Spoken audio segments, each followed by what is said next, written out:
Revelações da ciência sobre os mistérios da vida. Especialistas de vários países estiveram no Brasil para o lançamento de um grupo dedicado à tese do chamado design inteligente. Esses cientistas acreditam que a perfeição e a complexidade da natureza comprovam a existência de um ser superior. O que há por trás do bater das asas de uma borboleta? Ou das cores vibrantes das penas dos pássaros? O que há em comum entre a concha do mar e a força dos furacões? Que mistérios guardam as nossas células e o DNA, o responsável por tudo o que somos? Os homens reunidos nesta sala são os principais nomes de um ramo da ciência que pretende responder questões como estas. Ao contrário do que a gente apregoou por 150 anos, há evidências de inteligência na vida e no universo.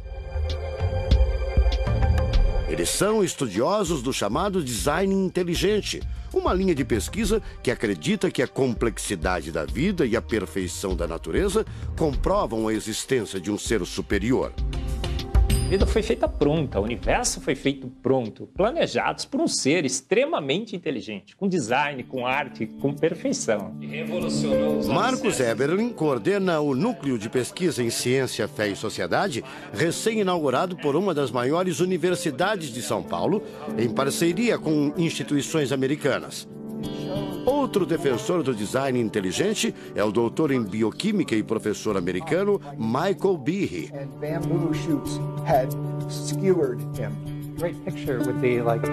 Brian Miller é doutor em física. Ele coordena as pesquisas da Universidade de Duke, nos Estados Unidos. Seria um super engenheiro, um super arquiteto? Você pode dizer isso, responde o físico. Um arquiteto que tinha a vida em mente, um criador que fez a vida deliberadamente. Also, when you look at life itself, não é de hoje que os cientistas procuram pistas deste arquiteto da vida. Galileu Galilei, o célebre físico e astrônomo italiano, disse há mais de 400 anos que a matemática é o alfabeto com o qual Deus escreveu o universo.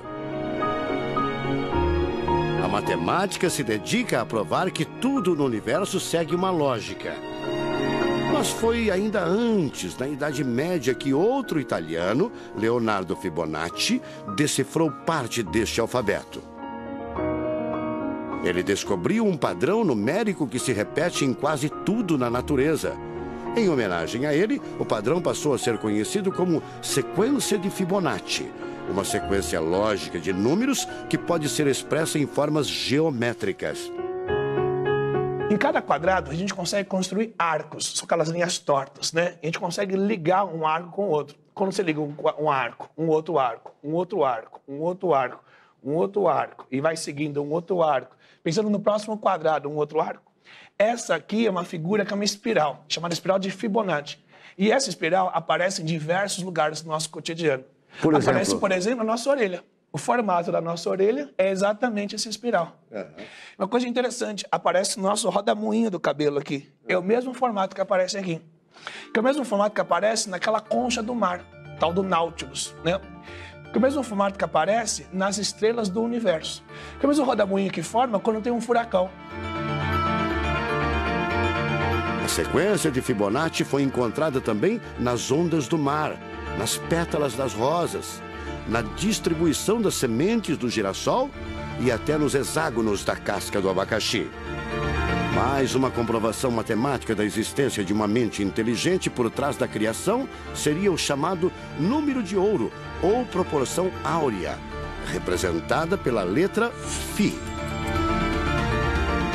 O número de ouro, também representado pelos dígitos 1,618, está presente na construção de uma das obras mais importantes da antiguidade, o Partenon.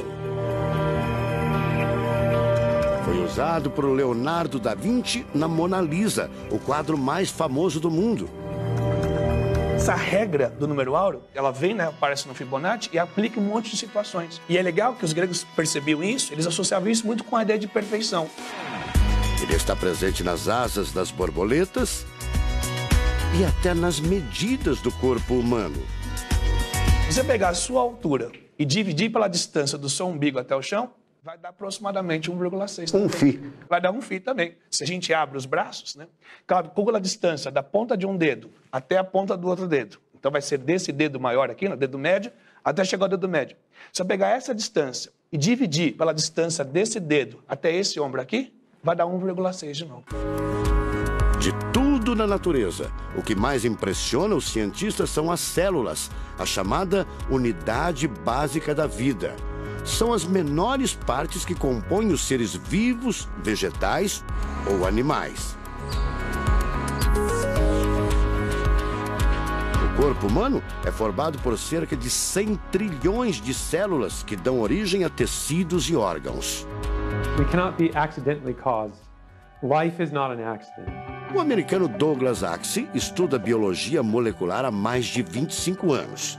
Ele garante: não existe a mínima possibilidade de a vida ser um acidente, um acaso da evolução do planeta. Para ele, as células são complexas demais e só podem ter sido criadas de propósito por um ser inteligente. Literally machines that are made out of molecules. Dr. Michael Behe concorda. Ele compara a célula a uma fábrica repleta de máquinas e veículos. Ela produz e troca com as células vizinhas os elementos fundamentais à vida. Tudo coordenado por uma espécie de computador central, o chamado DNA. Você já deve ter ouvido falar dele. O DNA é um conjunto de informações genéticas que definem as características dos seres vivos.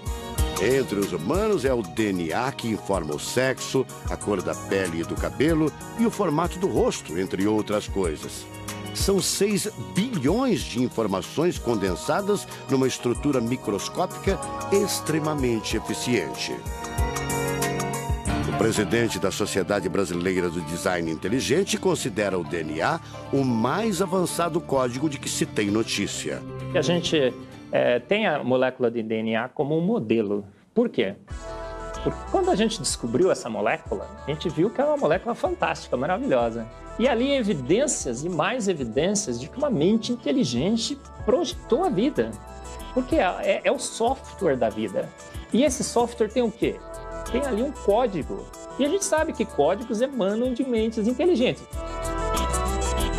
Apesar de todo o avanço da medicina, cerca de 90% das informações genéticas ainda são um mistério. O professor Eberlin diz que as descobertas científicas trazem implicações sérias para toda a humanidade.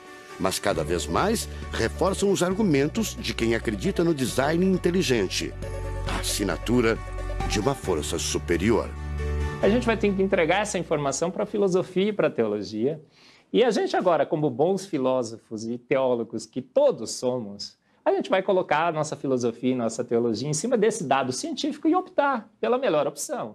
Eu, óbvio, acho que a melhor opção é Deus. Como gente, a gente tem esse direito, né, de especular em cima da descoberta científica de que uma mente inteligente orquestrou o universo e a vida.